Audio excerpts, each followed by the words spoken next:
구약 성경 시편 5편 말씀 다 함께 보겠습니다.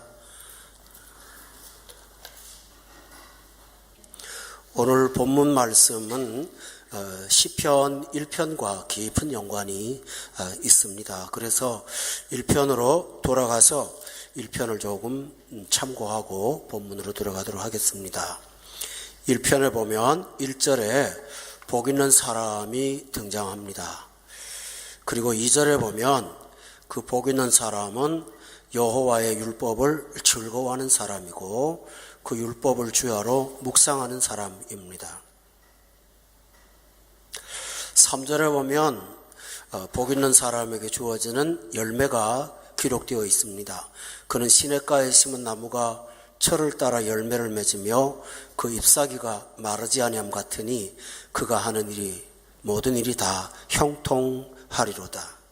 가장 중요한 복 있는 사람의 축복된 삶은 6절에 나오는데 의인들의 길, 그리고 여호와께서 인정하시는 길이라고 기록되어 있습니다. 그 구체적인 삶을 살았던 한 사람의 이야기가 시편 5편에 등장하고 있습니다. 그래서 오늘 의인이 과연 어떻게 하나님과 관계를 맺고 살고 이 세상 안에서 하나님과 관계 속에서 살아가고 있는가를 한번 살펴보도록 하겠습니다. 1절에 보면 여호와여 나의 말, 또 2절에 보면 나의 왕 나의 하나님, 이것이 의인입니다. 하나님과 나, 이 간단한 대명사가 굉장히 중요한 신앙의 핵심이 됩니다. 이 세상 사람은 두 부류가 있습니다. 하나는 하나님의 존재하심을 인정하지 않는 사람들이 있고, 또 하나는 하나님의 존재하심을 인정하면서 믿지 않는 자들이 있습니다. 두 사람들을 비교해 보면 하나님의 존재를 믿지 않는 사람보다는 존재를 인정하는 사람이 절대 다수입니다. 그들의 유형 속에는 하나님은 존재하시는데 타종교에서도 하나님을 믿기 때문에 그 하나님으로 보통 보는 경향이 있습니다. 기독교인의 하나님과의 핵심적으로 다른 점은 그 사람들은 그냥 하나님이고 믿는 자들은 하나님과 나입니다. 관계 속에서 하나님입니다. 의인의 삶은 가장 우선순위가 하나님과 항상 동행한다라는 것입니다. 그래서 하나님을 2절에 보니까 나의 왕, 나의 하나님이라고 고백하면서 하는 자가 의인입니다. 하나님은 내가 나의 왕이라고 부르실 뿐만 아니라 1절에 보니까 나의 말에 귀를 기울여 주시는 분이시고 2절에 보니까 내가 부르짖는 소리를 들어주시는 분이십니다. 나는 하나님의 말씀을 듣고 하나님은 내 소리를 들어주십니다. 3절에 보니까 주께서 나의 소리를 들으시리니 라고 믿고 있습니다. 이것이 하나님과의 관계 속에 사는 의인의 특성입니다. 두 번째로는 의인의 특성은 하나님이 우선순위가 됩니다. 오늘 3절에 보면 여호와여 아침에 주께서 나의 소리를 들으시리니 아침에 내가 주께 기도하고 바랍니다 라는 고백이 있습니다. 여기 아침을 두 번 반복하는 이유가 있습니다. 시간적으로 아침도 물론 맞습니다. 깨어서 가장 먼저 하나님께 기도하고 있다는 사실을 밝혀주는 것입니다. 그러나 또한 이 아침은 상징적인 아침입니다. 이 아침은 모든 일의 시작을 의미합니다. 출발을 의미합니다. 따라서 이 여호와여 아침에 주께서 나의 소리를 듣는다라는 말은 하나님을 가장 먼저 찾는다라는 뜻입니다. 이것이 의인의 특성입니다. 처음에 믿을 때는 하나님을 먼저 찾기보다는 우리 생활 습관을 따라 살게 됩니다. 그러다가 생활에 위기가 오면 하나님을 찾곤 합니다. 그런데 믿음이 깊어지면서 성화되기 시작하면 어떤 환경이나 조건하고 상관없이 하나님이 내 모든 질서의 앞에 서 계십니다. 그런 사람은 하나님이 아침이 됩니다. 그래서 3절에 보니까 아침에 주께서 나의 기도를 들으신다. 아침에 내가 주께 기도하고 바라리이다. 성도 여러분, 여기서 아침과 기도를 연결하는 것을 주목하셔야 됩니다. 보통 우리는 삶에 힘들 때 그 결과를 놓고 기도하는 경향이 있습니다. 그것은 저녁의 기도가 되겠죠? 그런데 아침의 기도는 어떤 일을 시작하기 전에 하는 기도입니다. 어떤 삶의 결과나 곤고함을 놓고 문제를 해결하기 위한 차원으로 기도하는 것이 아니고 아침에 일어나자마자 하나님과 출발하겠다는 뜻의 기도가 아침 기도입니다. 또 하나 중요한 사실은 아침 기도는 무엇을 요구하기보다는 하루를 찬양으로 시작한다는 뜻도 있습니다. 그리고 하루를 순종으로 시작하겠다. 주기도문에 나오는 것처럼 하늘에서 뜻이 이루어짐 같이 땅에서도 이루어지기를 바라는 기도가 아침 기도입니다.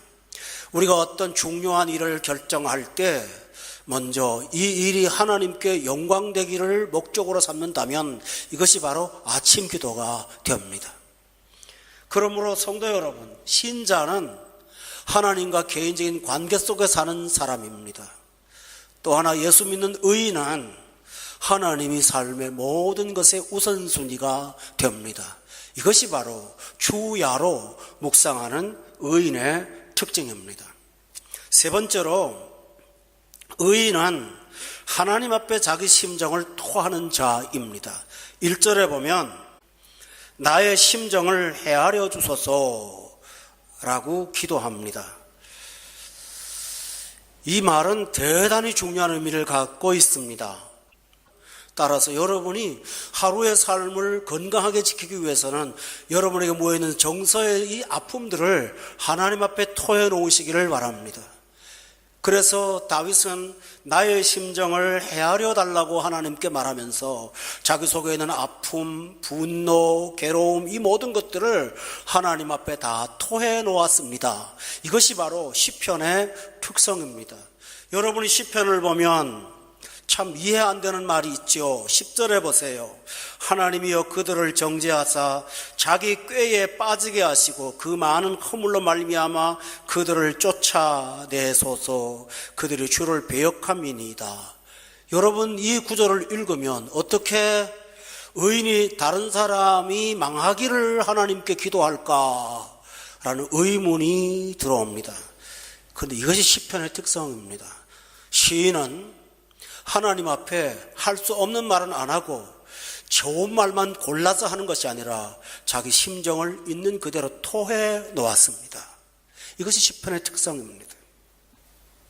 사람들에게 이 괴로운 말을 하지 않고 하나님 앞에 자기 아픔을 토해 놓는 까닭은 내가 복수하지 않고 하나님이 이 문제에 공의를 시행해 주기를 기도한 것입니다. 이것이 바로 심정을 헤아려 달라는 기도입니다. 성도 여러분, 사람의 한계가 뭘까요? 약한 자의 아픔의 소리를 들어줄 수는 있지만 그 문제를 해결할 능력은 없다는 것입니다. 그러나 하나님은 헤아려 주시고 평안 주시고 해결해 주십니다. 그러므로 의인은 시시때때로 기도라는 방법을 통해서 하나님 앞에 여러분의 심정을 토해 놓는 것입니다. 대표적인 예를 하나 들겠습니다.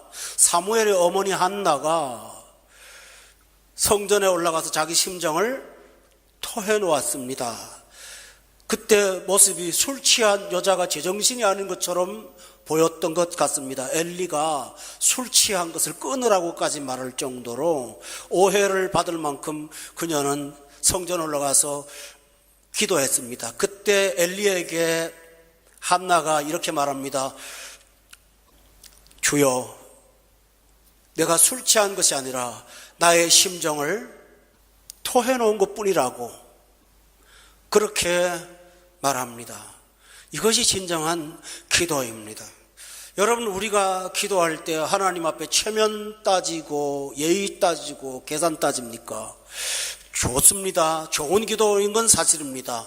대표 기도를 하신다면 여러분은 질서정연한 기도의 법을 따라야 되겠지요. 그러나 개인으로 들어가서 여러분이 할 일은 심정을 토해 놓는 것입니다. 그리고 출발하면 신비하게 하나님이 평안을 주십니다. 그리고 토해 놓으려고 들어갔다가 토하다가 보면 찬양으로 그 마음이 바뀌는 것을 여러분이나 저도 경험하게 될 줄로 믿습니다. 기도의 골방에 들어가서 내 마음에 쌓인 분노를 쏟아놓고 아픔과 정서를 하나님 앞에 다 쏟아놓고 나아가면 신기하게도 내 마음이 온유해지는 것을 경험할 수가 있습니다. 이것이 바로 의인이 하나님과 동행하는 특징입니다. 왜 세상을 살면서 심정이 복잡해질까요? 여러분, 이 세상은 천국이 아니지 않습니까? 죄와 선이, 악과 선이 공존하는 시대에 우리가 살고 있습니다. 5절에 보면 오만한 자들이 있습니다. 성령 충만한 사람이 가장 분노가 일어나는 때가 있습니다. 언제인지 아세요? 내가 사랑하는 하나님을 함부로 대할 때. 다윗이, 골리앗이 하나님의 군대를 모욕하는 것을 참지 못해서 전쟁에 참여했던 것처럼 하나님의 백성, 하나님을 사랑하는 사람은 자기 자신이 모욕당하는 것은 그다지 큰 문제가 아닌데요, 하나님의 영광을 모욕하는 것을 견디지를 못할 때가 있습니다. 오만한 자의 특징이 바로 그런 것입니다. 롯이라는 아브라함의 조카가 소돔과 고모라에서 살면서 그가 당한 고통을 베드로 사도가 기록한 내용이 있는데, 의인이 소돔과 고모라에서 날마다 불법을 보면서 상했다라고 기록되어 있습니다. 우리가 이 세상에 살면서 정말 악이라도 그렇게 악할 수 없는 사람들을 볼 때 마음에 분노가 생길 때가 있습니다. 또 6절에 보면 거짓말하는 자들 이 세상에 많습니다. 여러분, 이 거짓말은 우리한테 무슨 뭘 속이는 것을 말하는 것이 아니고 이 세상의 사고방식을 뜻하는 내용입니다. 마치 물질을 많이 가지면 삶의 모든 것이 행복해질 것이라고 분위기를 풍겨주는 이 세상의 말들은 성경이 거짓말이라고 하는 것입니다. 이런 말을 들을 때마다 진리를 따르는 우리는 분노케 됩니다. 6절에 보면 피 흘리기를 즐기는 자가 또 나옵니다. 거짓말하고 폭력을 행사하는 이 세상에서 살아가면서 또 9절에 보세요. 목구멍이 열린 무덤 같아 입을 열면 하나님을 진노케 하는 말들로 가득한 세상에 살면서 여러분이 하루 종일 살고 마음이 거룩해집니까? 아니요, 그러지 않아요. 분노하게 되죠. 쌓입니다. 그때 여러분이 쌓인 것을 그대로 안고 살아가서는 안 된단 말이죠. 그러므로 우리는 날마다 우리가 쌓인 마음들을 가지고 주 앞에 나가서 우리의 심정을 통해 놓아야 됩니다. 그리고 나서 하나님이 주시는 은혜로 우리의 마음을 채워야 됩니다. 이것이 의인이 하는 일상의 삶입니다. 이제 또 의인의 특징이 무엇인지를 살펴보겠습니다. 의인은 11절에 보니까 죽게 피하는 사람이 의인입니다. 이 세상 사람과 의인의 특징은 무엇일, 다른 점이 뭘까요? 이 세상은 자구책을 강구하고 삽니다. 자기 스스로가 구원을 만들려고 하지요. 그것은 왜 그렇게 할까요? 아직도 자신이 있기 때문입니다. 자기를 믿기 때문입니다. 이렇게 수단을 쓰고 저렇게 수단을 쓰면 가능하리라고 여기기 때문입니다. 그러나 예수 믿는 사람은 이미 십자가에 자기를 못 박고 죽은 사람입니다. 내 힘으로는 아무것도 할 수 없다고 고백하는 사람입니다. 그러므로 믿는 자들은 수단을 쓰기 전에 죽게 피합니다. 시편 1편에 보면 악인의 특징은 바람에 나는 겨와 같습니다. 왜 그럴까요? 이 방법 저 방법을 찾아보는 것입니다. 그러나 의인은 주님이 피난처입니다. 여러분, 룻기라고 아시지요? 룻이 보아스의 들판에서 곡식을 줬는데 보아스가 그 룻에게 찾아가서 이렇게 말합니다. 내가 너의 소문을 들어 잘 알고 있노라. 주의 날개 그늘 아래 보호받으러 온 너를 하나님께서 은혜로 덮으실 것이라고 그는 그렇게 아름다운 덕담을 말합니다. 이건 덕담이 아니라 진리였습니다. 우리 신자의 특징이 뭘까요? 주의 날개 그늘 아래 보호받으러 들어가는 자라는 사실을 믿으십시오. 이것이 신자입니다. 그러므로 삶이 복잡해지고 머리를 쓰면서 살아가는 이 세상에서 믿는 자는 주님을 피난처로 삼고 그 날개 안에 들어가는 사람이 바로 의인입니다. 할렐루야. 두 번째입니다. 주님이 도피처만 되는 것은 아닙니다. 7절에 보니까 나는 주의 풍성한 사랑을 힘입어 사는 사람이라고 고백합니다. 이것은 대단히 중요한 내용입니다. 이스라엘의 초대 왕 중에 사울이라는 왕 아시지요? 사울이 사무엘을 제일 처음에 찾을 때 뭘로 찾았냐면요, 이런 양을 찾는데 사무엘한테 가서 돈 좀 드리면 쪽지게처럼 양이 어디 있다고 가르쳐 줄 거다.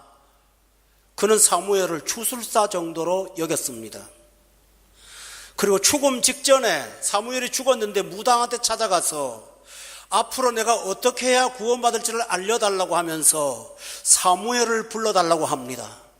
이 사실에서 우리는 사울이 처음부터 끝까지 사무엘을 하나님의 사람으로 인정하기보다는 추술사의 한 정도의 사람으로만 봤다는 사실을 발견합니다. 아말렉을 하나님이 진멸하라 했을 때 사울은 아말렉은 진멸하지 않고 좋은 것을 남겼던 그 사람이 숨어들은 다윗에게 양식을 주었던 제사장의 가족들 80인을 아기까지 몽땅 다 몰살시켰습니다. 이것은 뭐랄까요? 그는 하나님을 이용했지 하나님을 사랑하는 사람이 아니었습니다. 하나님을 사랑하지 않으니 그의 말년에 악신이 그 속에 역사했던 것입니다. 여러분, 믿음은 죽게 피하는 것뿐만 아니라 좀 더 적극적으로 주님의 풍성한 사랑 안에 살아가는 사람입니다. 예수님은 말했습니다. 사랑 안에 거하라.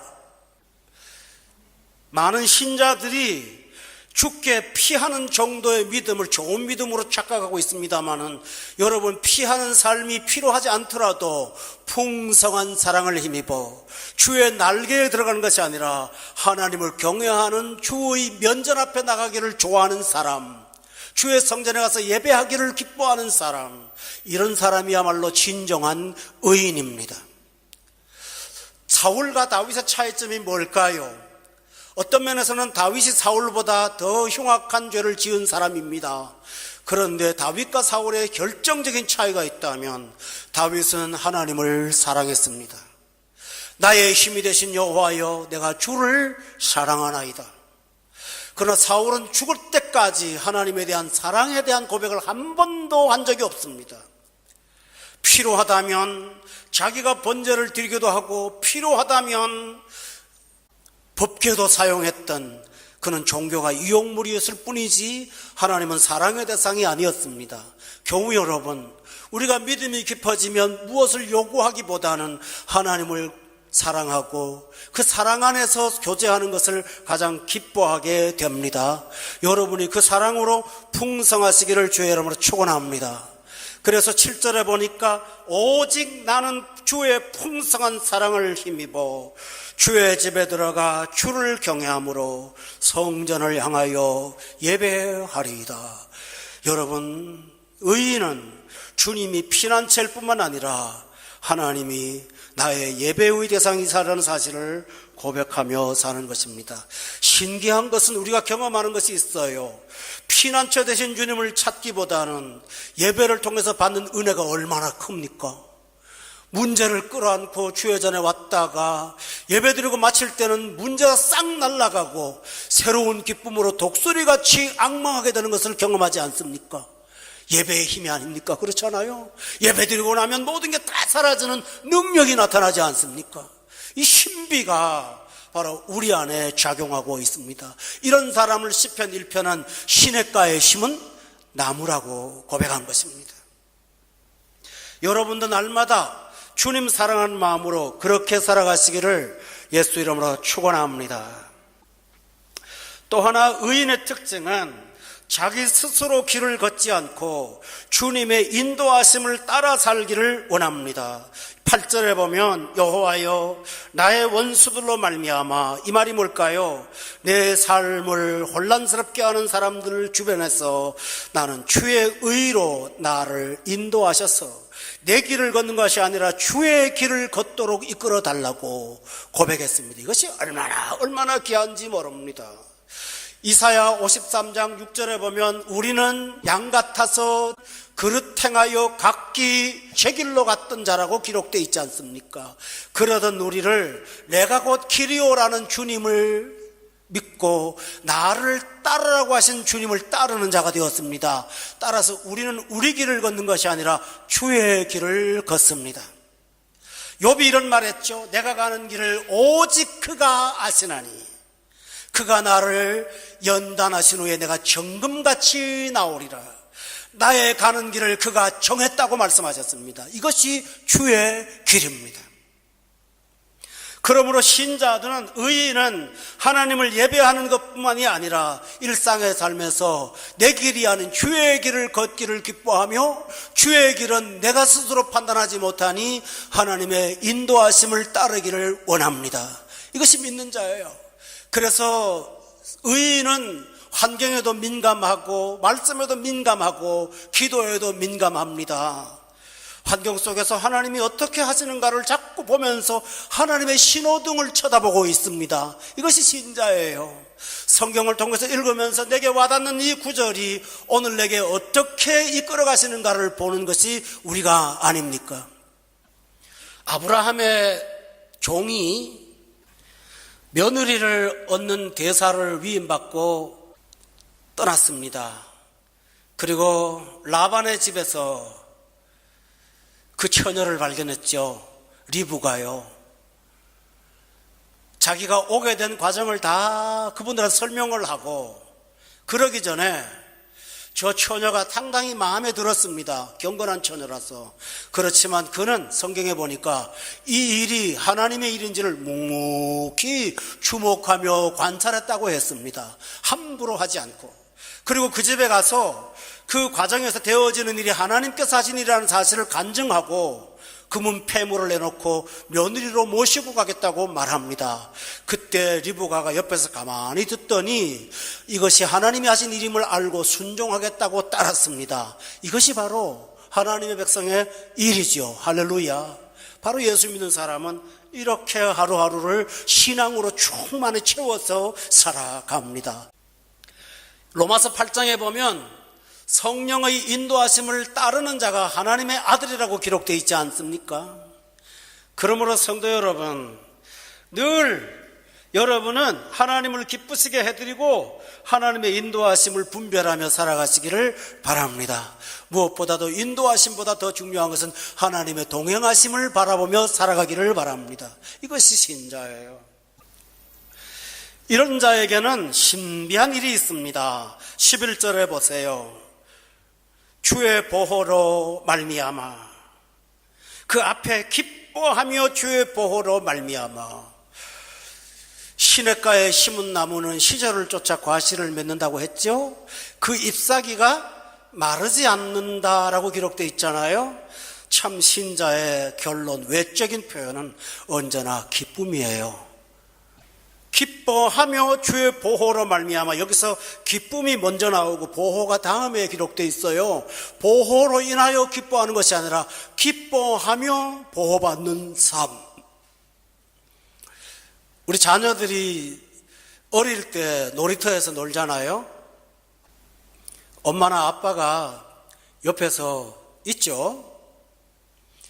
제대로 걷지 못하니까 모래사장에서 넘어지기도 하고 또 미끄럼틀에 올라가서 또 쏙 나오기도 하고 합니다. 보호받고 기뻐하던가요? 기뻐하며 보호받던가요? 자녀는 그렇습니다. 나는 너무너무 기뻐요. 왜요? 보호 중에 있기 때문에. 엎어지고 엎드려지면 보호자가 쫓아와요. 그러나 이미 기뻐요.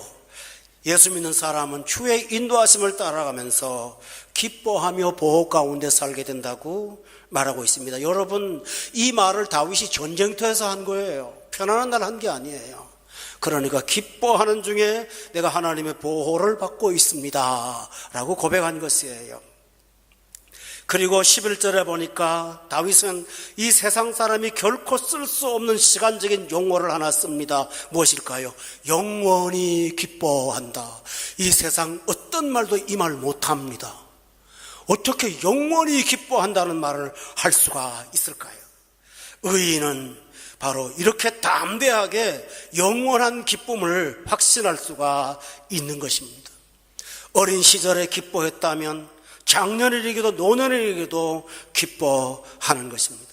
그러면서 고백하기를 11절에 주의 이름을 사랑하는 자들은 주를 즐거워한다. 그 기쁨의 원인과 대상이 누군지를 말하고 있습니다. 그에게 기쁨은 하나님 자체이십니다. 주님이 기쁨의 대상이시고 기쁨의 본질입니다. 물질이나 물건보다도 더 큰 기쁨이 있습니다. 그래서 시편 4편 7절에 보면 주께서 내 마음에 두신 기쁨은 그들의 곡식과 새 포도주가 풍성할 때보다 더한 기쁨, 이것이 신자의 삶이다 라고 고백하였습니다. 전쟁터에서요. 아들이 칼을 들고 대드는 상황 속에서요. 자식이 부려막심한 그 분노로 치달을 그 시간에요. 그는 영원한 기쁨을 말할 수가 있었습니다. 성도 여러분, 돌아가겠습니다. 심정을 토했습니다. 그리고 기뻐했습니다. 그리고 12절에 보니까 기쁨으로 끝나지 않고 장차 나에게 복을 주실 것을 믿었습니다. 그리고 은혜로 호위하신다는 사실을 믿었습니다. 기쁨은 감정의 기쁨으로 끝나지 않고 12절에 보니까 이렇게 사는 자에게는 하나님이 복을 주실 것이라는 사실을 확신했기에 7절을 다시 보세요. 다윗의 큰 마음의 계획이 하나 있었거든요. 왕으로 살면서 하나님의 전을 짓고 싶은 마음이 있었어요. 7절에 이 고백을 할 때 다윗은 아직 하나님의 성전을 짓지 못한 때죠. 여러분, 다윗 생전에 하나님의 전을 못 지었어요. 솔로몬이 지었죠. 그런데 그는 이 미래의 계획, 하나님을 영화롭게 하고자 하는 미래의 계획을 미리 당겨서 체험하고 있습니다. 보통 아들에 의해서 배신당하고 한살이어서 밥을 먹던 신하들이 배반을 했을 때 그 분노로 화병으로 잠을 이루지 못할 거예요. 그런데 다윗은 미래를 설계하면서 기뻐함이 영원할 것이고 하나님이 내게 복을 주시고 보이지 않지만 은혜로 호위할 것이라는 사실을 믿으면서 전쟁터에서 아침을 맞이하고 있는 것입니다. 성도 여러분, 이 아침의 기도가 여러분의 필생과 일생과 영생이 되시기를 예수 이름으로 축원합니다. 기도하겠습니다.